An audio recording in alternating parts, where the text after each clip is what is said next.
արտադրության դեպքում ունեք Չունեմ։ Պաշտպանության կողմից Նատարանի ևս այդպիսի դեպքեր հայտնի չեն, իսկ միաժամանակ պաշտպանության կողմը հանրային մեղադրանքին կարող է բացառ կայացնել, ինքերի արտադրության դեպքում հարկերի պաշտպաններ ունեն նման միջոցներ։ Հանրային մեղադրանքի պաշտպանների բարոյի մասնակցելուց ազատելու դեպքեր ունի։ Ոչ այդպես չէ։ Նատարանի ևս այդպիսի դեպքեր հայտնի չեն, հարկերի կողմերը այս հարկընկալության հետ կապված ինչ որոշում ունեն։ Գտնում եմ, որ դեպքերը հակակորուպցիոն դարձան։ Պաշտպանության կողմը տարբերվող կարծիքներ այս բանի իրական հետապնդումը դադարեցնելու կամ կարճելու հետ կապված միջոցներ են կողմը։ Մեղադրանքի կողմը Ոչ։ Անդրադառնալով խափանման միջոցին, խափանման միջոցների հետ կապված մեղադրանքի կողմից դիրքորոշում է։ Պատմական դատարան տեղադրել անցում Հովհաննեսյանի նկատմամբ հանրային իրական հետապնդում հարուցվել երկու դրվագ առաջին մասով Այսակերպված արարքի աջան վերադերալ նավակասպիզի վերադերալ չեմ համարդարնա, այն որ կապացվել է նաև դատարանների որոշումներով, ներկայումս շրջական գործը գտնվում է դատարանի վարությունում ըստերության շրջանում համարդարն։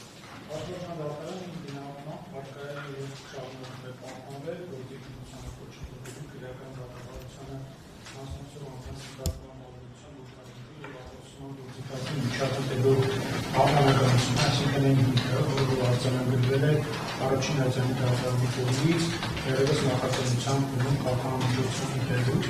Մասնավորապես այս առումով առաջին արձանի դատարանը ստերության արձանագրել է, որ դատարանը ողջամիտ է համարում միջնորդությամբ և դատական իսկի ընթացքում կնչի ներկայացած մտավախություններն այն մասին, որ Մեղադիան Արտուր Հովհաննեսյանն ունի շփման շրջանակ, մտերիմ և լայն տարբեր հասարակության տարբեր շերտերի ներկայացուցիչների շրջանում, երբեմն պաշտոններից բխող օրինակություն, ինչը վկայում է Արտուր Հովհաննեսյանի քայլի և լայն սոցիալական կապերի առկայության մասին, որպեսզի պայմաններում մեծ է հավանականություն առան, որ ազատության մեջ մնալու դեպքում նա մի շարք անձանց, այդ թվում ենթադրյալ նստակաշարք ստանալու առաջարկ խոստում ընդունած անձանց հետ կարող է համաձայնության միասնական դիրք գրավելու, ինչպես իր, այնպես էլ մյուս մեղադիաների օգտին շահեկան ցուցմունքներ տալու, հրաժարվելու ձևերով կամ քննության բնականում ընթացքը խախտելու համար իրականությունը չհամապատասխանող ցուցմունքներ տալու և ոչ իրավաչափ այլ եղանակներով ոչնչացնել գործի քննությանը։ Հիշված որոշման դեր վերված վերաքննիչ բողոքը, պաշտպանության կողմից ներկայացված վերաքննիչ բողոքը վերաքննիչ դատարանի որոշման ներշնչվելն է։ Հատկաշան դատարանը ծերություն իրական գործում կարծել է դատարան, սակայն մենք դեռևս նախնական դատարանությունների փուլում ենք և քրեական գործով անցնող անձին չեն հանձնարարվել, ուստի նման պայմաններում ինքնահատման շարունակում է առկա լինել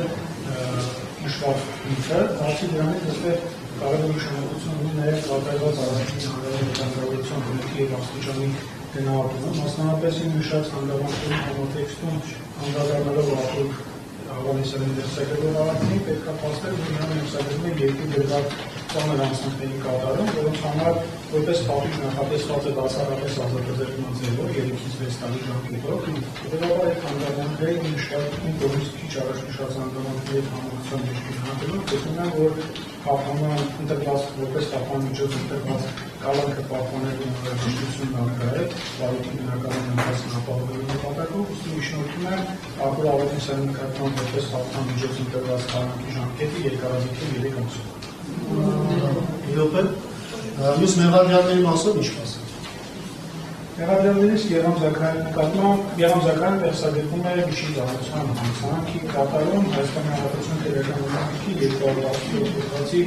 առաջին մասով հիմնավոր կասկածին առնչության վերսադրվող հանցանքին կրկին չեմ անդրադառնալ, քանի որ առաջի արձանի դատարանի որոշմամբ դեռևս նախաքննության փուլում այդ հարցին անդրադարձել է և բացի դրանից քրեական գործը անդրադարձել կատարվել և փաստվել է հիմնավոր կասկածի առկայությունը, որ բացի դրանից իրական գործը գտնվում է դատարանի վարույթում։ Իմ գնահատմամբ շարունակում է պահպանվել քրեական վարույթին ոչնչացնելու առաջին արձանի դատարանի մատնանշած հիմքը, քանի որ դեռևս այդ դեպքում ևս նախնական դատարանությունները չեն սկսվել, ապացույցների հետազոտումը դեռևս չի սկսվել, գործով անցնող անձինք չեն արձագանվել և հետևաբար Մեղադրյալ Գերամ Զաքարյանի կողմից առկա է հավանականություն գործի քննության շնորհելու գործով անցնող անձանց նկատմամբ հնարավոր ազդեցություն գործադրելու իր համար շահեկան ցուցմունքներ ստանալու առումով Գերամ Զաքարյանի նկատմամբ որպես խախտման միջոց տնային կալանքի բացի վարույթ իրականացնող դիմիչի որոշմամբ կիրառվել է նաև բացակայելու արգելքը։ Խախտման միջոցի այս գործողության այս ժամանակահատվածում, այսինքն 2026 թվականի ապրիլի 27-ից հետո այս խախտման միջոցի իրավաչափության պայմանների ինքնարարման չեն փոփոխվել եւ հետեւաբար ինչպես առավել խիստ խախտման միջոցով փոխարինելու, այնպես էլ առավել միայն խախտման միջոց ընտրելու հիմքերի ինքնարարման բացակայում, ուստի առաջարկում եմ Գերամ Զաքարյանի նկատմամբ որպես խախտման միջոց ընտրված տնային կալանքի ժամկետը երկարաձգել 3 ամսով, միաժամանակ պահպանելով բացակայությունը։ Բացի դրանից ներմուշ վերաբերել Արտուր Իսկանդարյանի նկատմամբ